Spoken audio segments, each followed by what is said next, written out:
upalabhyate, that by which one understands the exact import of the scriptures as well as the pregnant words of advice of the preceptor is called Shraddha by the wise. By this alone does reality become manifestly clear. Shraddha is the fifth of the qualifications find necessary in an aspirant. Perhaps no other spiritual term has been so badly molded by the priest class and so profitably polluted by the laity in Hinduism. In the name of Shraddha, a perverted set of priests start trading upon the highly credulous but extremely ignorant community. Shamelessly but successfully, Shraddha is not blind faith as it is generally understood. It is very clear in the definition of the Acharya that Shraddha is a healthy attempt at a clear intellectual appreciation of the secret depths of the significances underlying the words of the scriptures and the teacher. Indeed, this is an essential requisite for anyone trying to master the truths of the scriptures. The scriptures give us, through a technique of suggestions, as clear a description of the infinite truth as is possible through finite sounds and words. As such, the pure consciousness, which is the core of reality, cannot be defined or expressed in words, and this supreme point of human evolution can only be indicated by the scriptures. So, an honest and sincere effort on the part of the readers and students is absolutely necessary if the words indicating the truth are to be correctly interpreted, understood, and efficiently made use of. This capacity through effort to realize the words of the scriptures in all their suggestiveness is termed as Shraddha. We need a certain amount of Shraddha even in our everyday life. When my friend narrates to me how he fell in love or how he was insulted by someone, in his narration, it is not so much the words that give me a complete idea of what he experienced, but it is my Shraddha in his words that illumines for me in all vividness his experiences.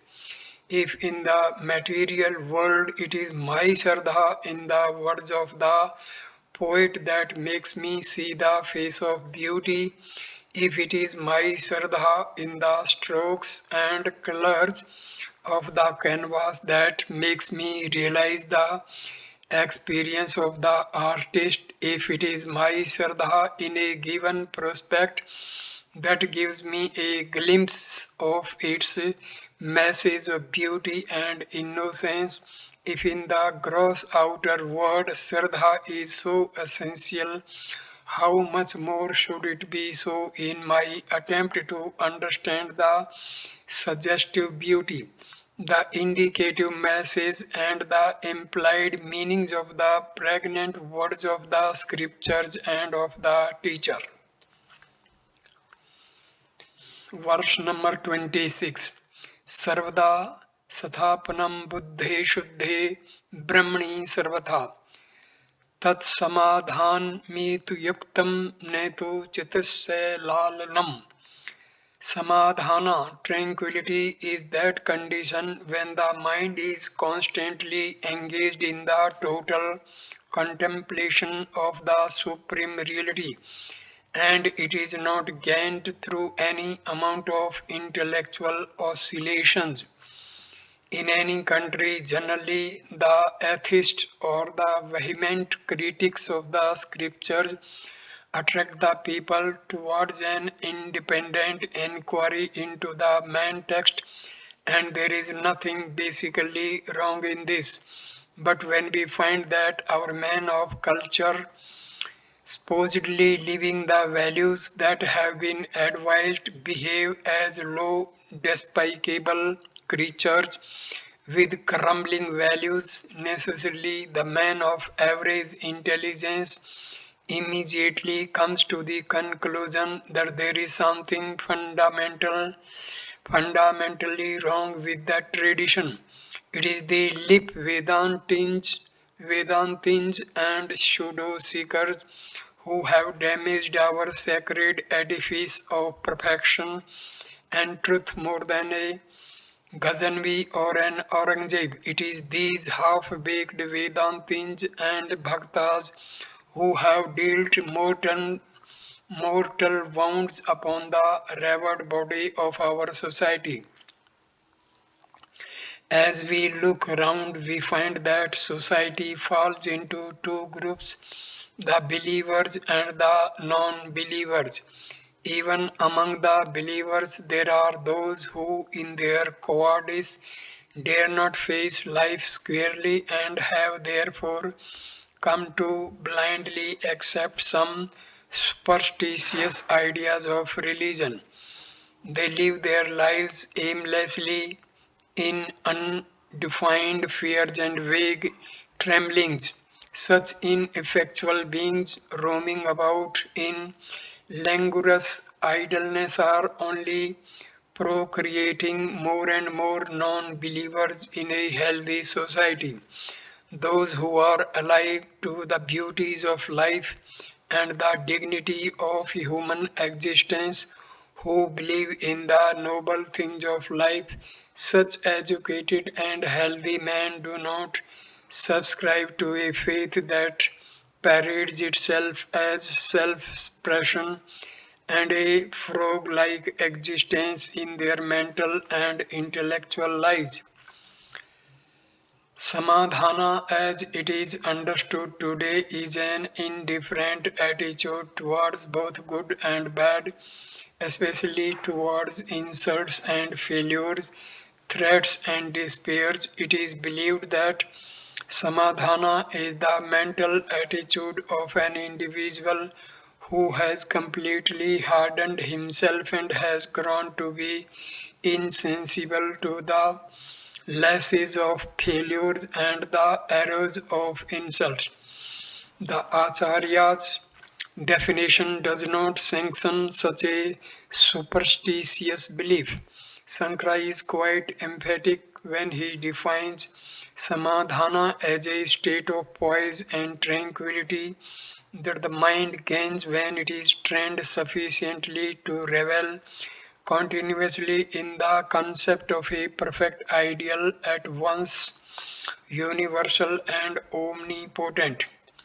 Samadhana is not that state of the mind wherein cowardice the individual sits quietly, not daring to face life and its challenges, but at the same time, in the secret of his bosom, goes on lamenting against the scheme of destiny that he has to face in life.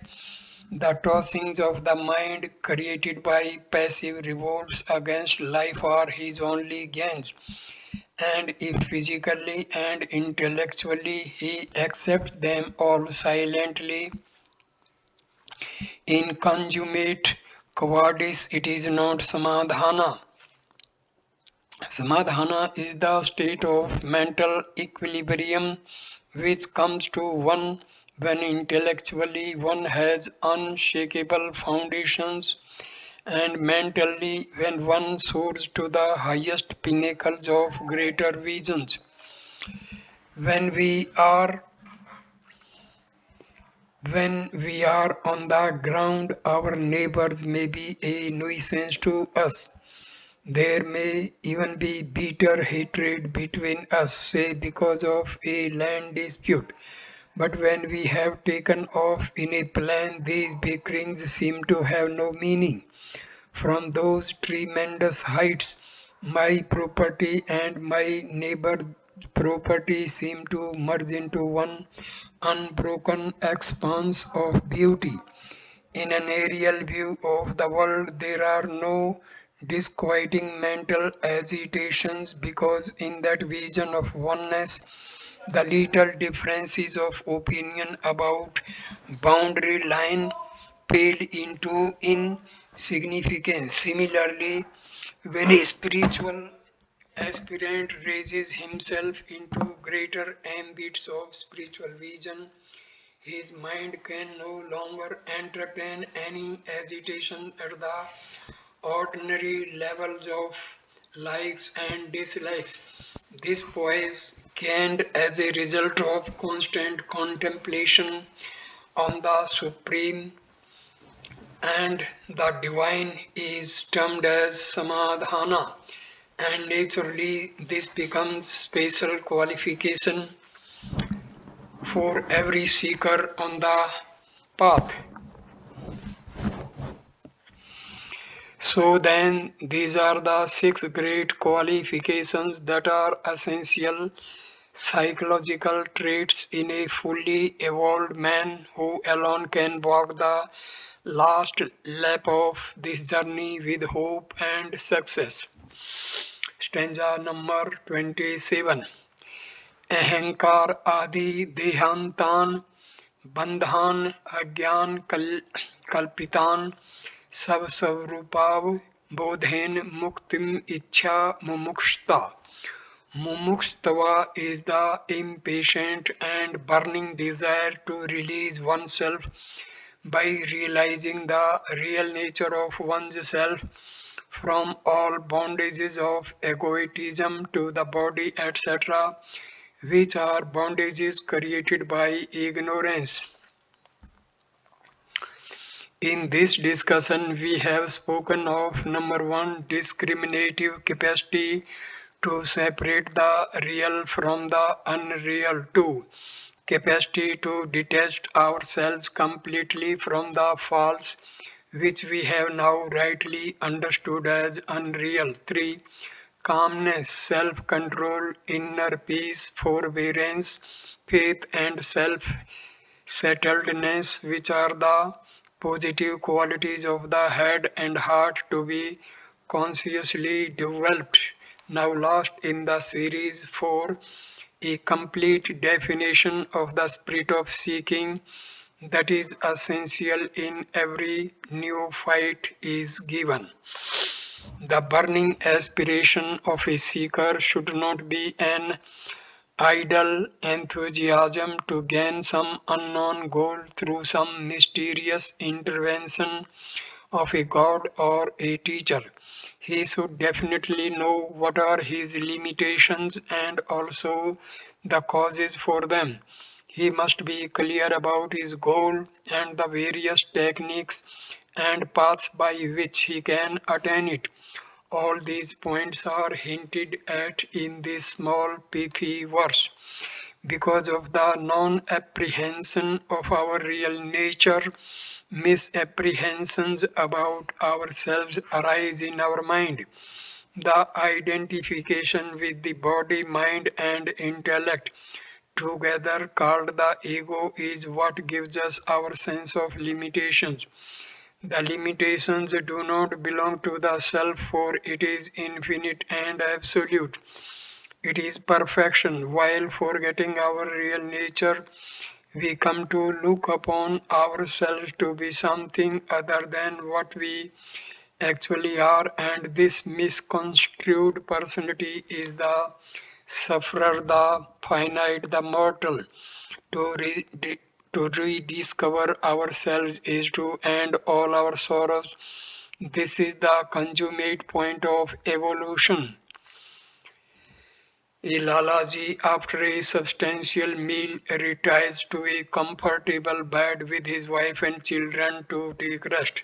There he dreams that he is destitute into a wide world where, in a jungle, famished and broken of spirit, he is looking for safety and shelter. He is pursued relentlessly by a hungry lion.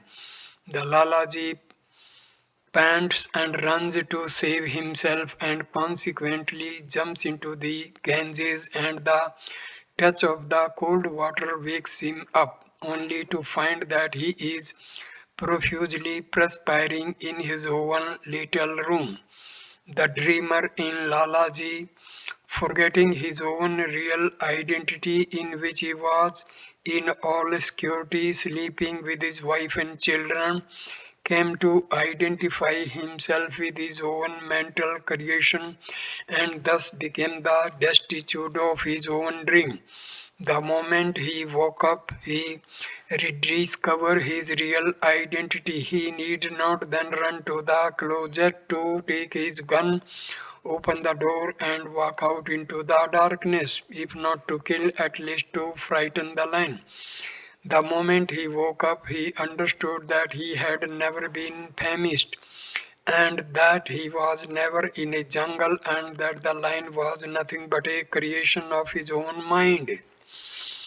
In the ignorance of our real nature, we start identifying with our egocentric concepts such as I am the body, I am the mind, and I am the intellect.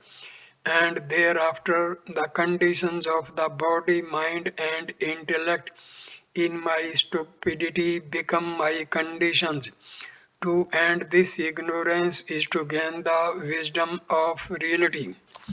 He who has understood the logic of the true philosophical concept of the self and the Vedantic explanation of his seeming sense of finitude and limitations is the true seeker.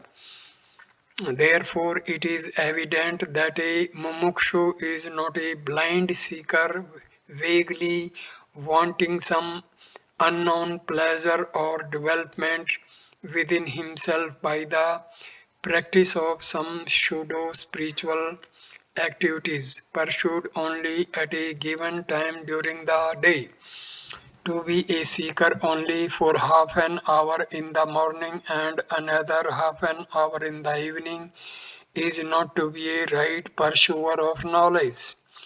To rediscover ourselves is to invite into our life the cognition of a greater intellect and a divine consciousness.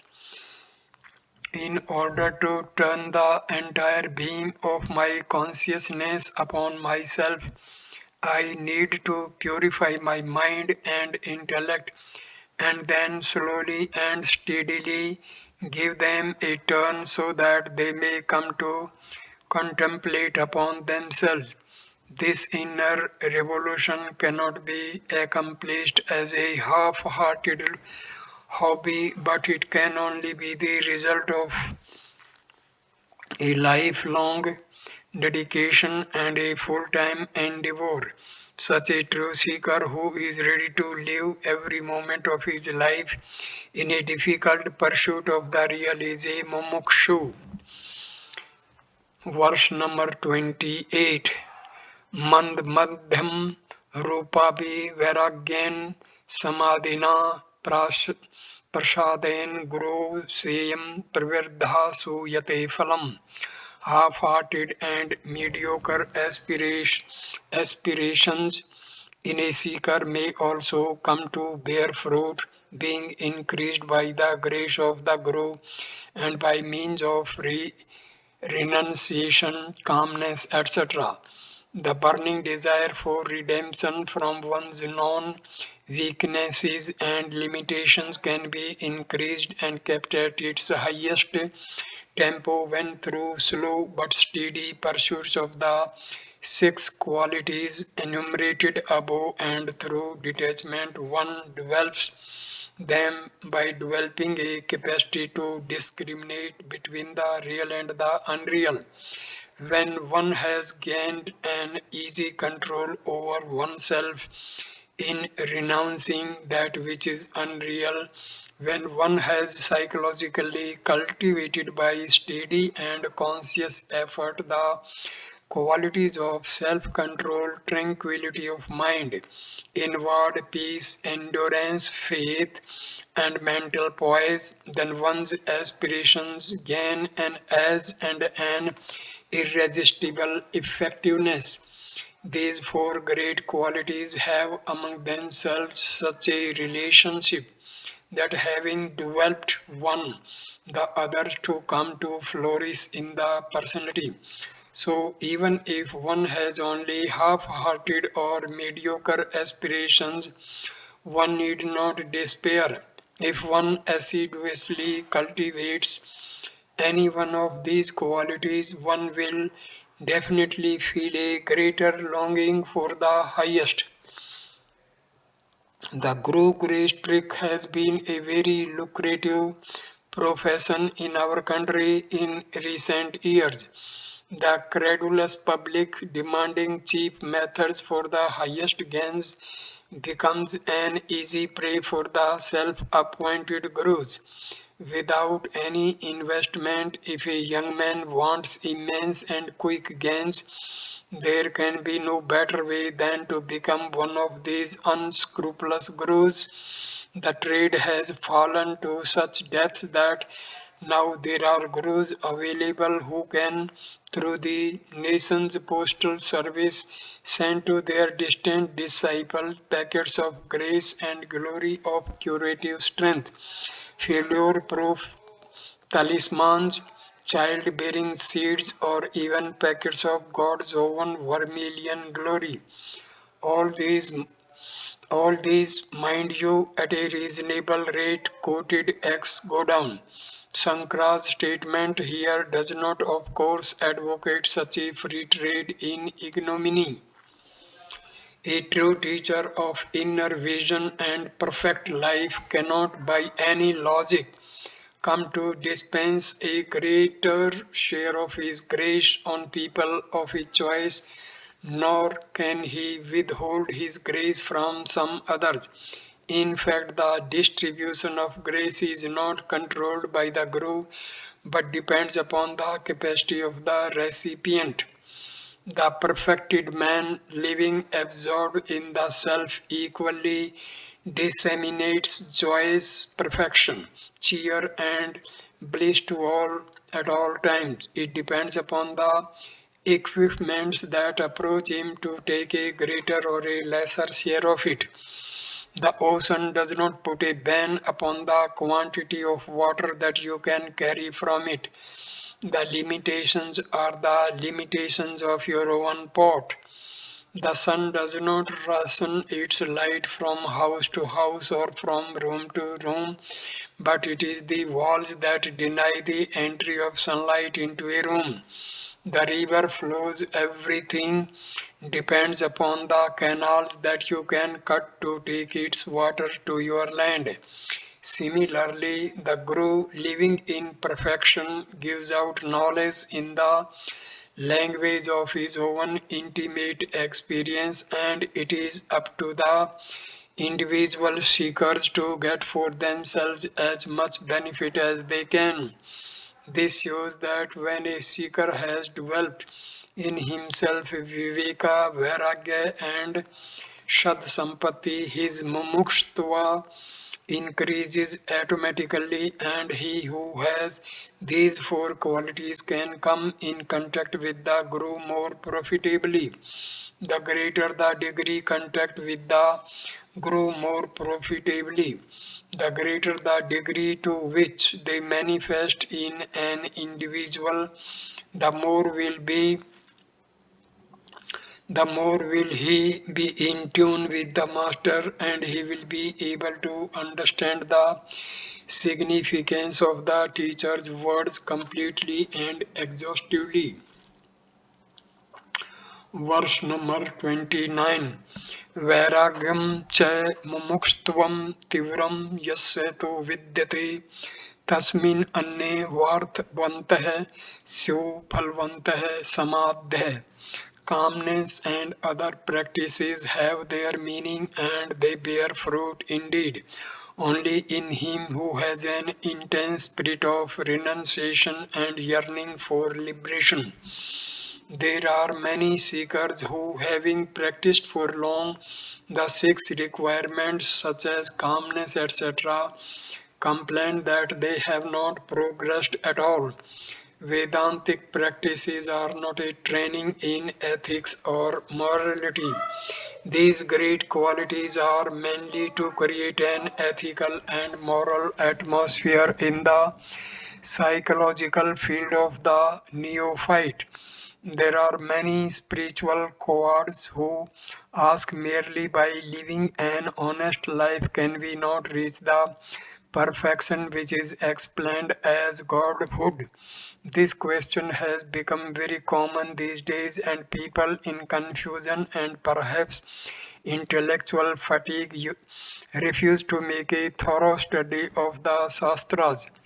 Such people claim for themselves as true living in their honest endeavors in life. They say, I am very dutiful, I earn honestly, I look after my home and my dependents, and to the extent I can afford it, I share my wealth with others in a spirit of charity. I believe that I am a nobler soul than those who practice the so-called spiritual discipline.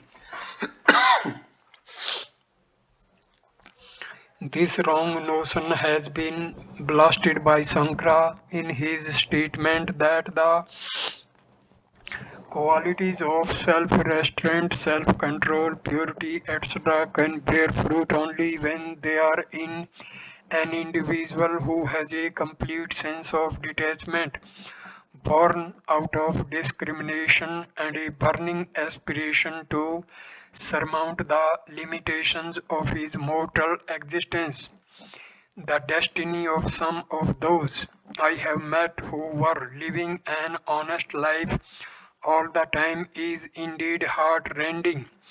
They live in the world in sensuous excesses, running after the myriads of wealth, power, popularity, enjoyments, etc. And though their means are fair, their goal has always been low and finite. So, in their pilgrimage through life, whenever they come across a ditch of hatred or a mount of challenge, they sit back fatigued and weary and blame religion and their own philosophy based upon hollow and meaningless ethical living. Since spiritual evolution is not the outcome of their pure living, whenever the scheme of things around them changes, they find themselves lost. Without spiritual stamina, no one can stand up to the threats and onslaughts of circumstances in life.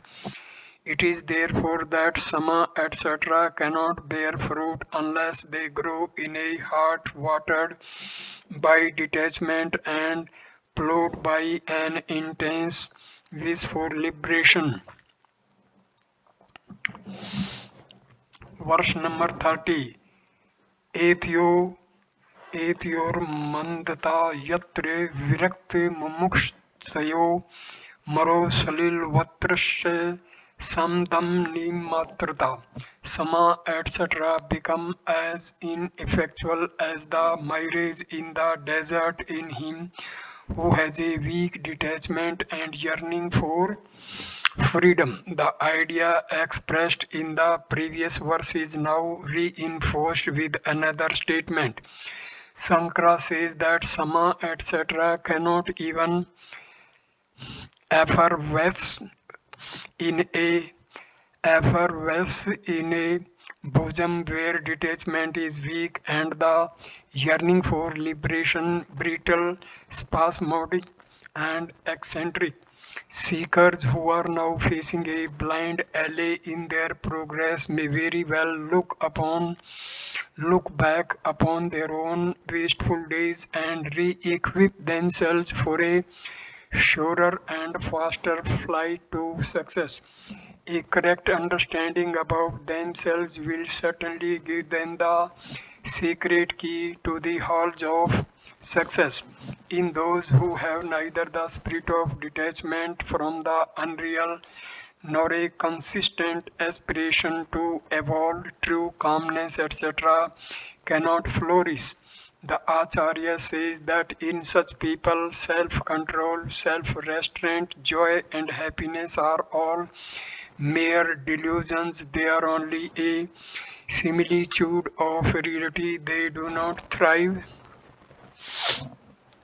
well and flower forth to bear fruits. This we can observe even among many of our present day Mahatmas who, by their dress and profession, declare their detachment and mokshtva, and yet in their life they seem to enjoy no calmness, etc., to experience no joy, to practice no self control.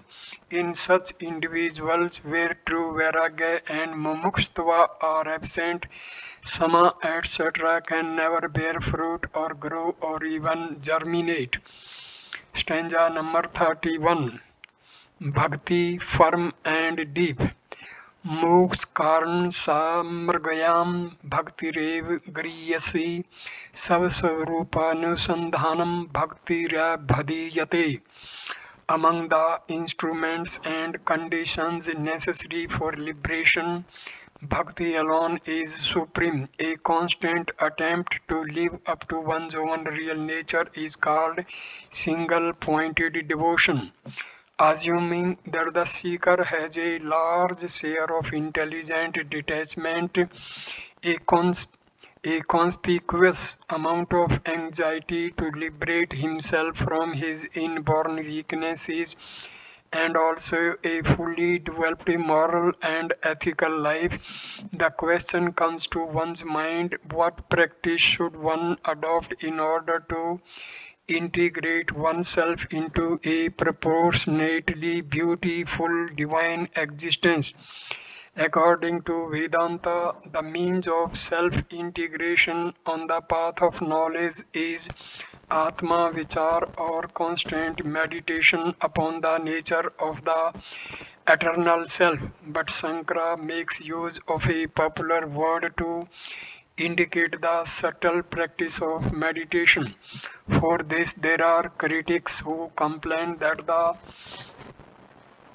Prachanna Bodha, the veiled Buddhist, as they sometimes call Sankara, is playing upon the credulity of the people and luring them into his own den. There are Dvaitins who criticize this verse and say that the Acharya is deceiving true seekers by the word bhakti, misinterpreted and misconceived as pure meditation. Sankara says that bhakti is the path, but he adds a codicil explaining the term bhakti. According to him, bhakti is not a practice of beggary at the feet of a noble ideal, however transcendental it may be, but he defines it openly as a constant and consistent effort at raising the ego center from the welter of its false values to the memory and dignity of selfhood. In thus defining bhakti, Sankara cannot be criticized, at the least not by those who understand what he says. Bhakti, as it has come down to us today, represents almost a superstitious conception stinking in its decadence, a moral dread, a disgusting intellectual slavery, a crawling mental attitude, a blind dependence upon a supreme God to take us away from all our self created mischiefs. So we find a self ruined society being faithfully courted by a profit seeking priest class, functioning generally from spiritually polluted centers which have come to be called temples. Those who visit temples with the seeming symptoms of devotion after psychoanalysis are found to be a set of helpless personalities with neither the courage to face life nor the conviction to renounce neither the mental stamina to live nor the intellectual vigor to inquire, neither the imagination to believe nor the daring to disbelieve. They are mainly a crowd of men flocking towards the sanctum, half in fear and half in deluded hopes. Such a devotee in the presence of his brimstone reigning God, who will be angry at every weakness of the mortal, but can be a convenient abater of the devotee's own criminal intentions in society and life, cannot be expected to grow spiritually or to gain any satisfaction from his religion. This is an ugly caricature of the great theory of bhakti as expounded by Vyasa in his Narada Bhakti Sutra. According to the Bhakti Sutra, God devotion has been described as para anurakti, the supreme, unquestioned, unmotivated love for the Lord which seeks no reward.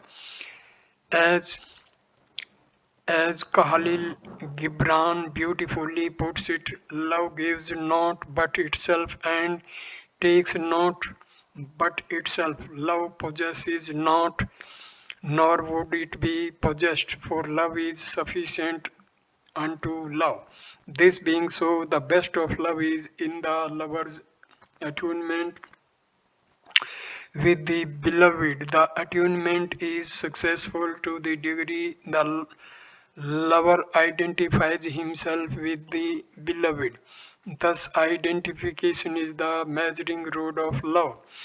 When the identification is complete, love is fulfilled. Identification of the little ego with all its weaknesses, imperfections, and limitations with the absolute reality.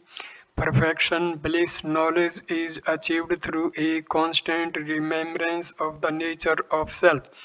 When the finite ego gets released from its false notions of limitations, it discovers itself to be nothing other than the supreme, and in this self discovery, it experiences complete identification with the self.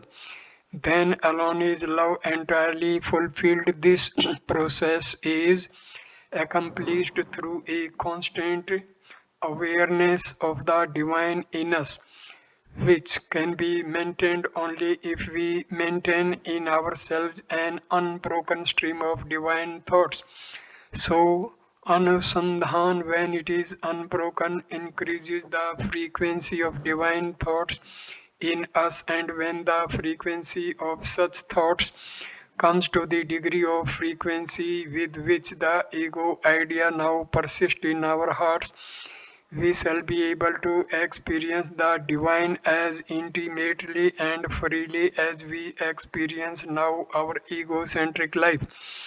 Therefore, when we reread the verse with a correct understanding of the practical implication of Atma Vichar and the suggestions of Bhakti Marga, we find that Sankara is only too right when he says that for those who want to walk the path of knowledge and reach the ultimate, the most efficient technique is Bhakti, restated in its correct meaning. Courtesy of approach and questioning. Stanza number 32. Sav atam tatva anusandhanam bhaktiritya pare jaguhu उक्त साधन संपन्न सत तत्व जिज्ञासुर आत्मनः उपस्थिते गुरुं प्राज्यम yasmat band vimokshanam. Others say that bhakti means a constant inquiry into the real nature of one's own self. One who has the above mentioned qualifications and is anxious to know the self must therefore devotedly serve, serve a teacher well established in knowledge for redeeming himself from bondage.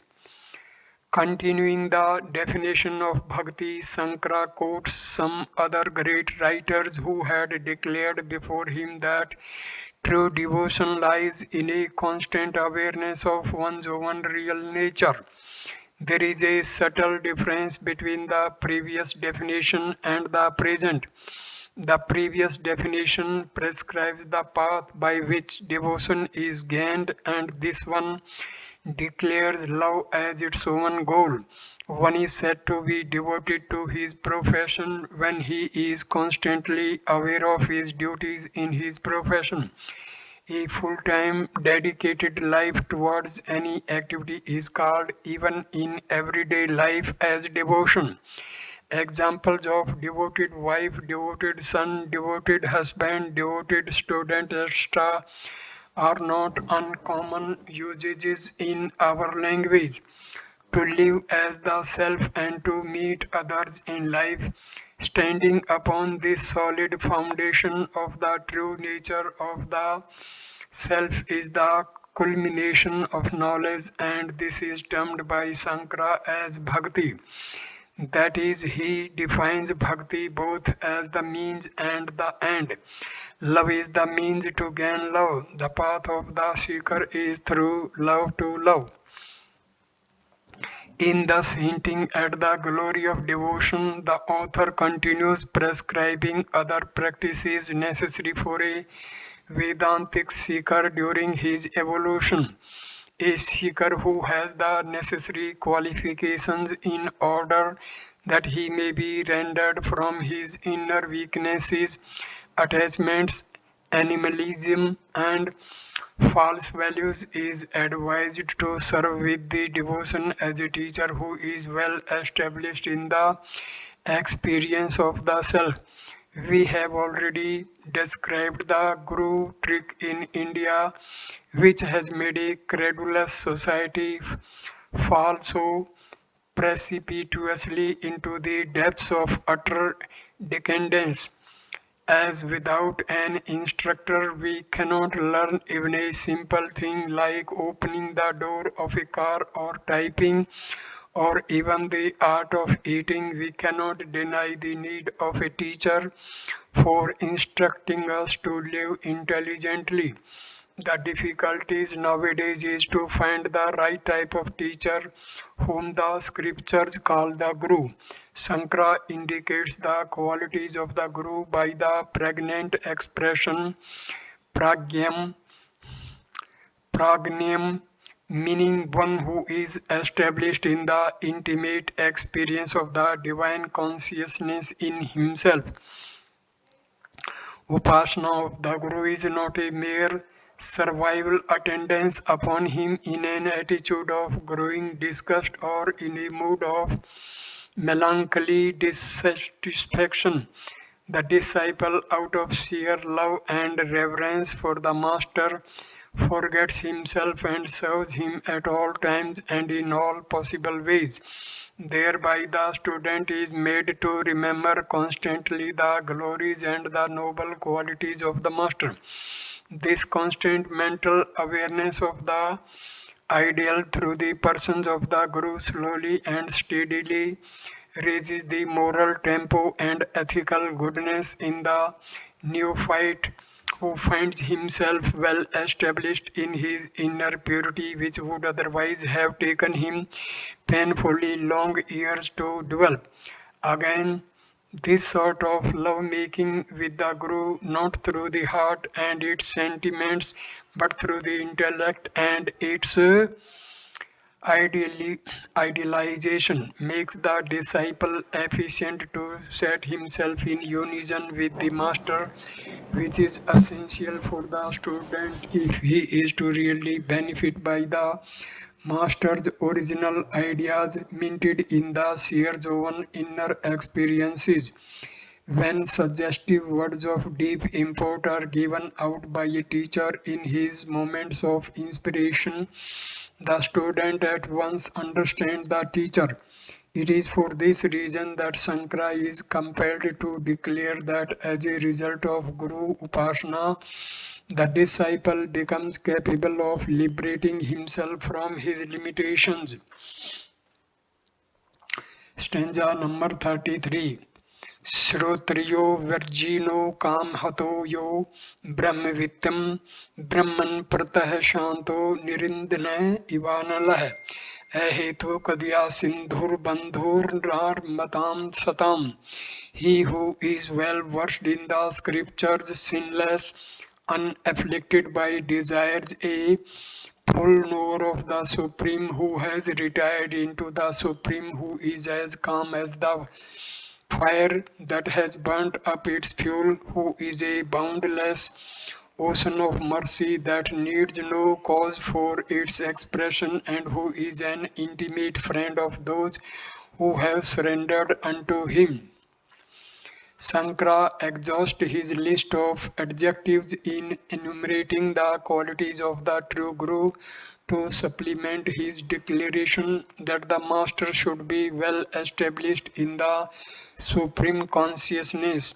He adds here certain qualities which, on a closer observation, reveal that every man of realization and wisdom cannot aspire to and become an efficient teacher of spirituality, to guide and instruct a deluded soul and help him to unwind himself and unravel the naughty traits in him. One must have something more than a perfect experience.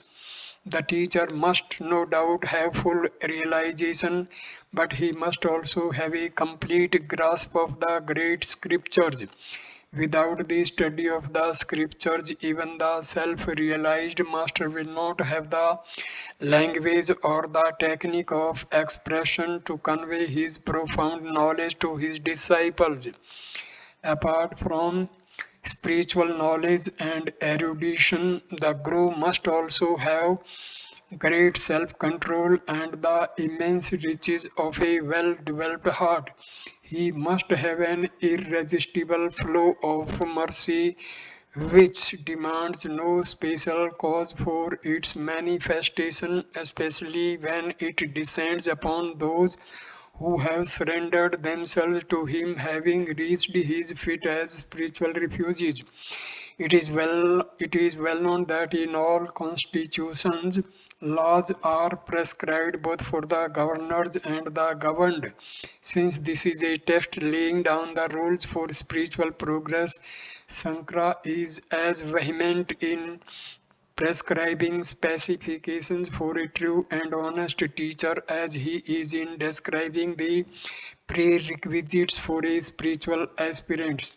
So I conclude this video at this stage. Next video will start with stanza number 34. Thank you for watching this video. Namaskar, my dear friends. Thank you.